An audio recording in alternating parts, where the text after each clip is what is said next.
porque el día de hoy vamos a tocar el tema acerca del abuso sexual en niñas y niños, que es un tema que no nos podemos quedar callados y tenemos que alzar la voz siempre por los más vulnerables, que son los pequeños, los que están en casa, y al cuidado de mucha gente que nosotros creemos que los va a cuidar, que los va a atender, que les va a dar amor y que los va a hacer felices. Sin embargo, han ocurrido sin fin de casos que tristemente pues hemos compartido también en estos espacios. Y para que nos amplíe más acerca de este tema se encuentra con nosotras Natalia Barquet, especialista también sobre este tema. Natalia, muchas gracias por acompañarnos. No, muchas gracias a ustedes por invitarme nuevamente a estar acá.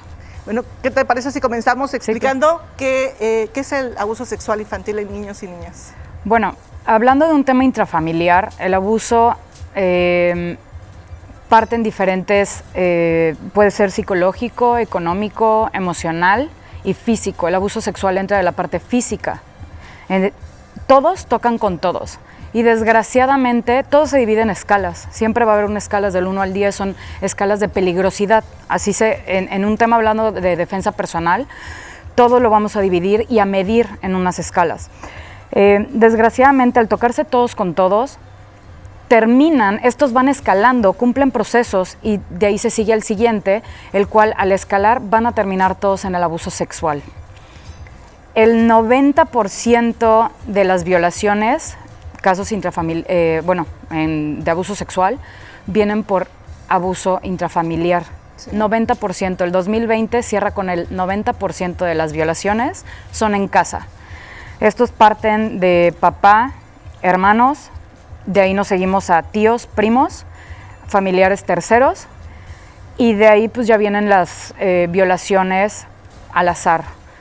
El 2019 cerró con el 88%. Quiere decir que vamos creciendo en las estadísticas de casos de violación dentro de casa. Claro, y de repente hay algunas creencias falsas, ¿verdad?, acerca del abuso sexual. Por ejemplo, que los niños están inventando, los papás de repente no le creen, ellos creen que lo hacen para llamar la atención, ¿no? Mira, algo súper triste, la educación social que tenemos aquí en México es de patriarcado. La educación social que tenemos, y esto es un ejemplo que uso siempre, a nuestros hijos, a mis sobrinos, les enseñamos a que si no saludas de beso, eres maleducado. Correcto. Eso no tiene que ver con educación. Educación es yo pararme aquí y decirte hola, buenos días, ¿cómo estás? Eso. Y si quiero, si te conozco, entonces puedo darte un abrazo, saludarte de beso. Pero en automático, yo tengo primos que les dicen a mis sobrinos, saluda de beso, no seas maleducado. Y le digo, oye, ¿pero de qué se trata? No. Entonces, ya no psicológicamente estamos entrando a que eso es algo que tienen que hacer. Y no es verdad. Entonces, los estamos normalizando a cosas que a pesar de que ellos no se sienten a gusto o cómodos, lo tienen que hacer. Entonces, imagínate cuando llega alguien dentro de la familia que es que tienes que hacer esto porque si no te van a regañar.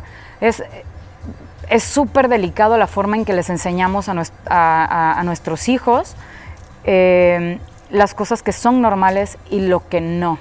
Y esto tiene que ver con la educación social que tenemos en casa. Claro, y alguna de las características de los abusadores, de las personas que invaden esa privacidad del menor. Yo le llamo, dentro del tema de manipulación, para mí es el encantador. Hablando de que el 90% de violaciones son en casa. La frase, y ayer lo platicábamos, la frase más usada para poder empezar a encantar al niño y empezar a atraerlo es vamos a jugar. Y la segunda es te voy a enseñar un juego. Entonces, se me pone la piel chinita nada más de pensarlo. ¿Cómo no? Imagínate que el papá, el hermano, está constantemente enseñándole que eso es parte de lo que ellos hacen en casa, de un rol en casa que tienen. Entonces, siempre el violador va a venir con un tono de agrado, de simpatía, es empático con el niño, él es el que entiende al niño, él es el que va a hacer sentir al niño que es víctima. Claro, y estas personas se llegan a los niños porque tienen baja autoestima, a los menores, porque los papás podrían estar separados. ¿Cómo es de que les llegan directamente? Mira, al final de cuentas, son la inocencia que tiene un niño. Desgraciadamente, volvemos al mismo tema en donde en casa tenemos que educar. En casa tenemos que enseñar qué es lo que está bien y qué es lo que está mal.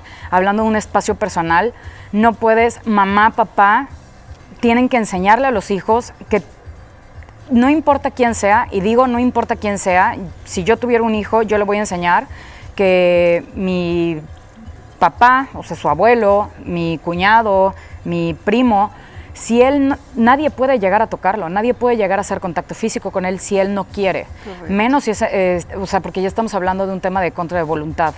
Al niño con esta inocencia, normalmente son aquellos introvertidos que no hablan mucho, pero no hay un patrón. Hablando en casa, no hay un patrón que ellos vayan a seguir, porque ellos van a empezar a encantar y a meter en el juego al niño hasta que logren convencerlo. Y es parte de la dinámica que ellos van a... Eso es lo que busca, el violador eso es lo que busca, encantar al niño, es una presa. Y de repente también les dicen, no, esto no puede salir de nosotros, es un secreto. Sí, es parte del juego. Es parte del juego. Así es. ¿No? Y el que diga algo pierde, entonces... Y la reacción de un menor cuando ya es abusado sexualmente...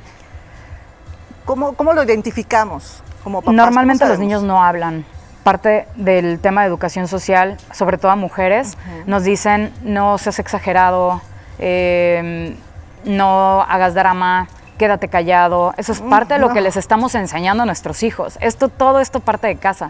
Entonces, cuando el niño es violado, va a pasar mucho tiempo para que él identifique que fue violado.